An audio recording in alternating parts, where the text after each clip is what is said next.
Bismillah. Assalamualaikum warahmatullahi wabarakatuh. Belum lama ini saya membuat sebuah pertanyaan di sosial media saya,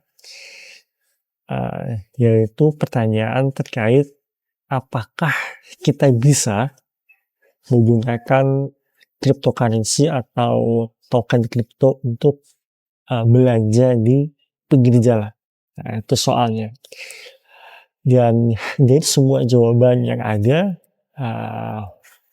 ya hampir semuanya mengatakan ya nggak bisa.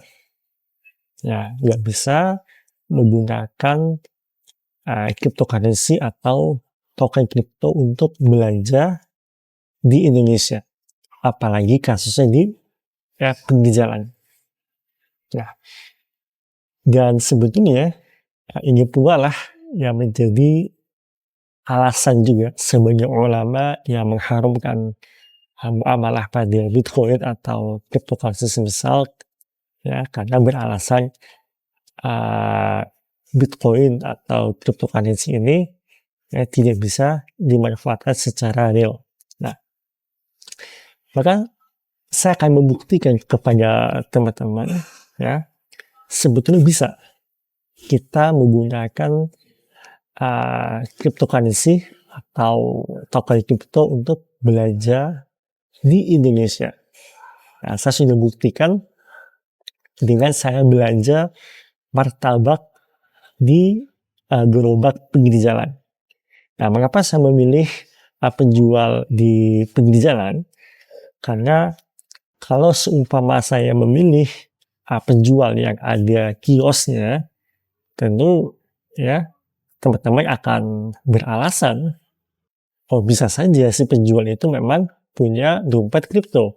Nah, maka saya pilih penjual di pinggir jalan, nah, supaya memastikan betul-betul orang ini tidak menerima jual beli melalui cryptocurrency atau token kripto. Dan akhirnya, ya pada akhirnya saya berhasil membayar martabak tersebut menggunakan USDT, yang mana ini adalah token kripto jenis stablecoin. Ya, maka pertanyaannya, apakah ini legal? Lalu gimana caranya? Oke, saya akan jelaskan dengan mudah kepada teman-teman. Dan sebetulnya saya melihat baik pihak yang mengharamkan ataupun yang membolehkan muamalah Bitcoin atau cryptocurrency semisal sama-sama belum tahu, belum paham kalau ternyata bisa loh kita belanja di Indonesia ini dan di negara manapun menggunakan token kripto, nah, ataupun cryptocurrency. Dan sebetulnya juga tujuan awal dari penciptaan cryptocurrency adalah untuk mempermudah transaksi lintas negara secara cepat dan murah. Itu sebetulnya semangat awalnya, ya, bukan untuk trading sebetulnya. Tapi oke lah. Nah, kita masuk kepada gimana cara kerjanya. Kok bisa saya membeli martabak di penjual pinggir jalan, yang mana mereka tidak menerima pembayaran melalui token kripto. Nah, jadi sebetulnya banyak banget aplikasi dompet kripto yang sudah terintegrasi dengan sistem pembayaran QR milik bank sentral. Contoh gini, di Indonesia, bank sentral kita adalah Bank Indonesia. Mereka punya produk namanya QRIS. Ya. Dan hampir semua penjual di Jakarta ini ya umumnya punya QRIS. Nah, dan kita tahu ya QRIS hanya menerima pembayaran dalam rupiah. Oke. Nah, maka yang saya lakukan adalah saya menggunakan ya, aplikasi dompet kripto untuk melakukan scan di kris milik Bank Indonesia. Nah, lalu saya masukkan berapa harga martabaknya, misalnya harga martabaknya 50.000, misal contoh. Maka si aplikasi ini akan langsung mengkonversi 50.000 rupiah ini ekivalen berapa USDT. Nah, ketemu angkanya, maka pada saat itu terjadi surf atau proses tukar uang. Nah, jadi token saya berkurang, lalu si dompet kripto ini melakukan pembayaran ke kris milik Bank Indonesia. Nah, jadi ujungnya tetap rupiah juga yang diterima oleh Bank Indonesia.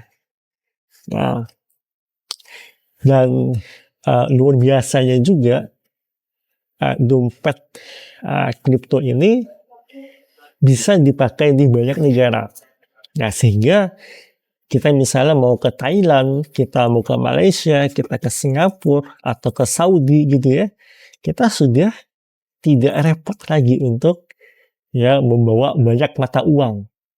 Ya, kita cukup memiliki satu jenis token kripto misalnya, kita bisa pakai untuk safar ke banyak negara yang memiliki sistem pembayaran QR.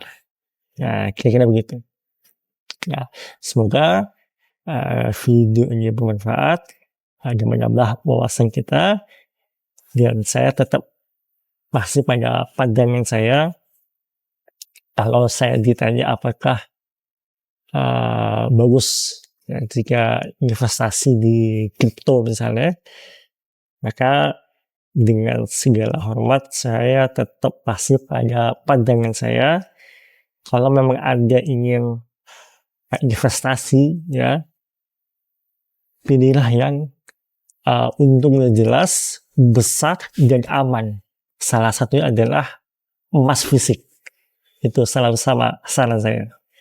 Namun bukan berarti saya anti terhadap kripto, enggak.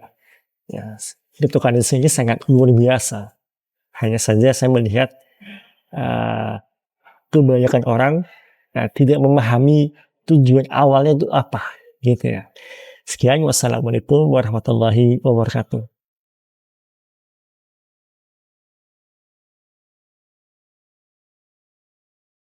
Yuk bantu pembebasan lahan di Jakarta Selatan, yang mana insya Allah di lahan tersebut akan kami dirikan Masjid At-Tauhid dan gedung sekolah gratis dari jenjang TK hingga perguruan tinggi. Jazakumullahu khairan.